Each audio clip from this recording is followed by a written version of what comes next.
Hello and welcome to today's episode of the Minecraft Iron Station. I'm your host Giselle Perez, and today I'll be discussing the Constitution's First Amendment as well as the court cases that have created a controversy over the right to freedom of press and speech. And as you can see, I've been playing Minecraft as we speak. Okay, so to start it off, what is the First Amendment? Well, the First Amendment was made to protect your freedom of speech, religion, press, assembly, and petition. And it was part of the Bill of Rights, which was created, or better said, added to the Constitution in 1791. So starting off with the first case I'll be discussing today is the New York Times versus the U.S. And this case was brought up in 1971. Its Chief Justice and author of Reason was Warren E. Burger, and its author and majority opinion was Hugo Black. This case started due to the Vietnam War, which by this point in time was like around 60 years have passed, and around 58,000 Americans, soldiers, had actually died. And that to the American public was questioning and concerning. They began to wonder, where is this going? And through this questioning, Daniel Ellsberg, who had also helped to produce the report named Massive Top Secret History of the United States Role in Indochina, which was also committed by the Secretary of State Defense Robert S. McNamara. Sorry if I don't pronounce it right. Ellsberg leaked 43 out of 47 volumes in a 7,000-page report to the New York Times reporter Neil Sheehan in March of 1971.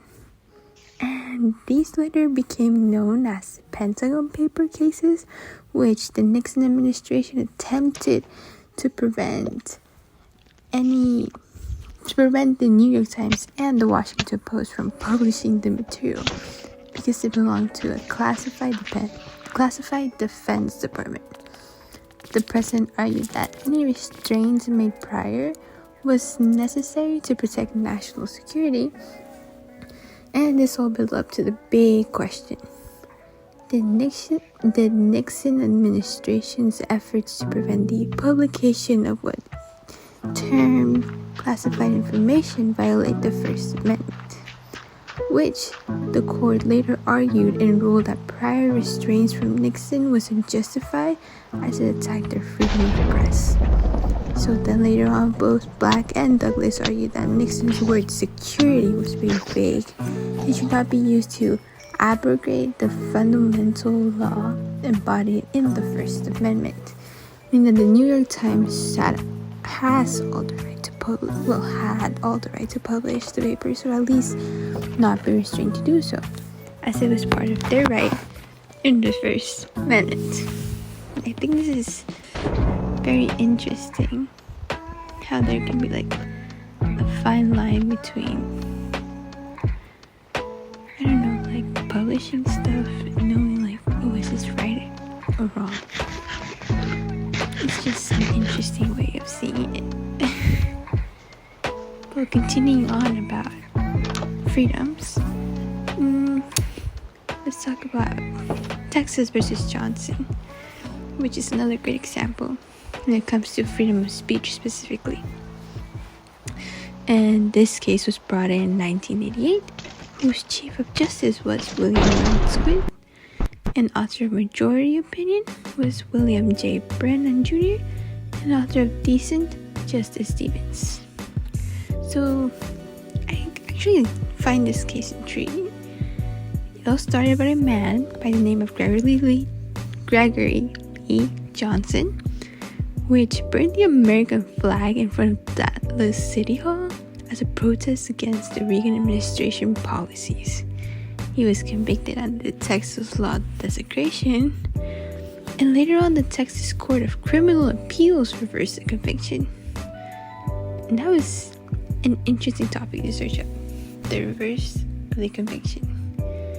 Well, later on, this made this whole case to be sent to the Supreme Court.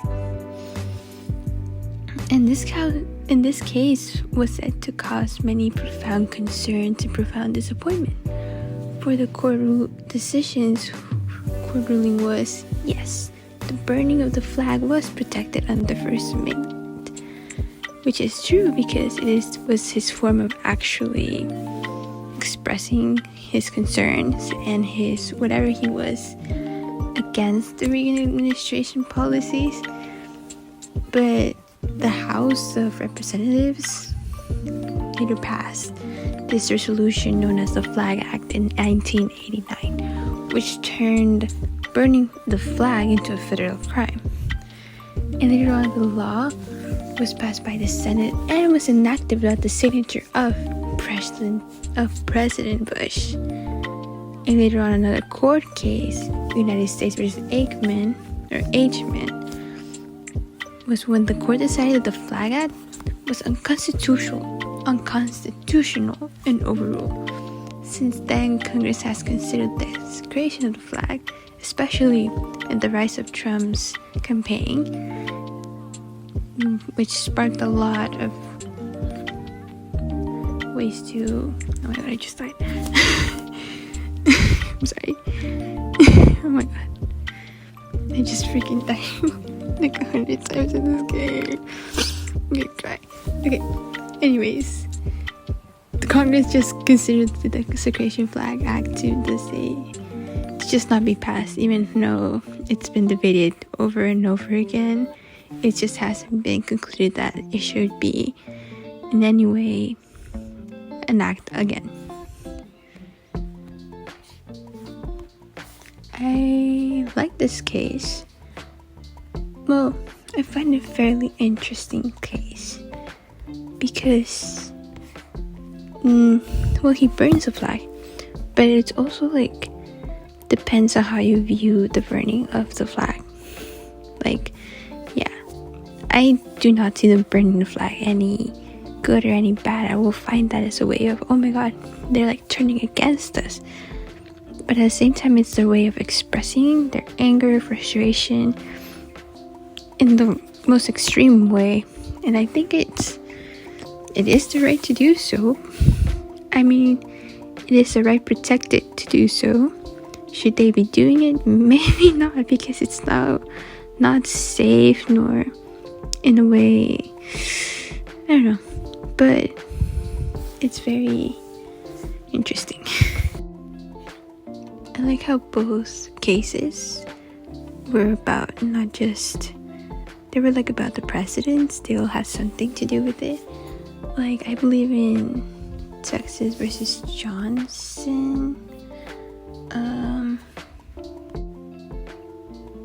It was just against the Reagan administrations, but I really like protests are more supposed to be like civil and more peaceful. So I don't know, it was like a hard thing for me to actually like debate. Like, I believe it's okay, but at the same time, it's like, if you want to like protest against it, you should do it in a peaceful way, because at the same time, that's kind of like evoking violence in a way. It's like encouraging it. Well, that's just my ideology of it. And for the Nixon administration, which is New York versus the US, yeah, that's also like violating security, but at the same time, people had to know what was going on. So I can see why they were like, in a way, sacrifice themselves to like be able to show people, oh, this is what's going on. This is what's really been behind the walls of the White House, or like the administration, Nixon administrations, when they've been up to and all of that. And I understand that, but I also understand this is like things you shouldn't share, but someone had to. And I mean, by the end, the First Amendment just protects and guarantees the foundational freedoms we all have the right to. And even though both cases have showcased different scenarios expressing either how the government has the right to restrain you, or you have all your rights to publish something or shut you down and accuse you / convict you when expressing yourself in different ways. So at the end of the day, I guess everyone just has to be safe. You need to know your rights. And at least, like, come on. You gotta know your basic, like, stop, drop, and roll. Like, please don't burn yourselves if you're gonna protest against the government. Like, yeah, you have your whole right to do so, but also be smart about it. I think that's the only thing. Like, be smart in the way of, like, how to go with it. But yeah, this is Giselle Perez, and this was her podcast. And right now, I'm about to die.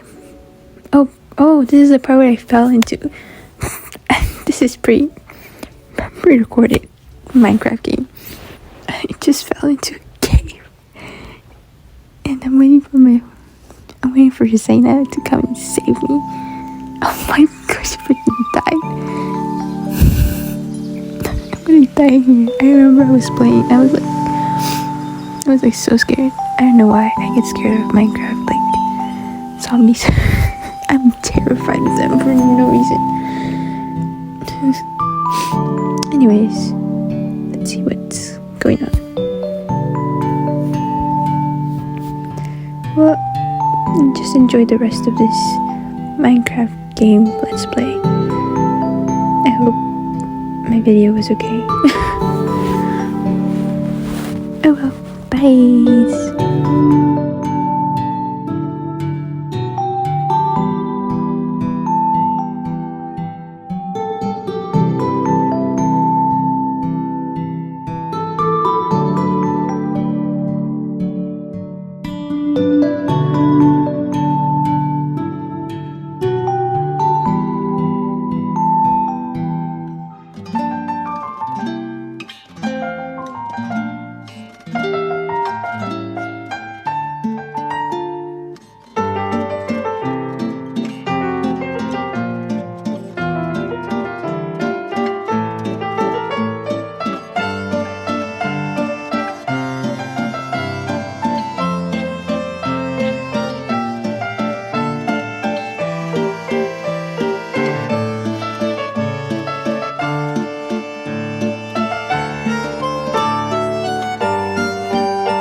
can't tell me this isn't terrifying.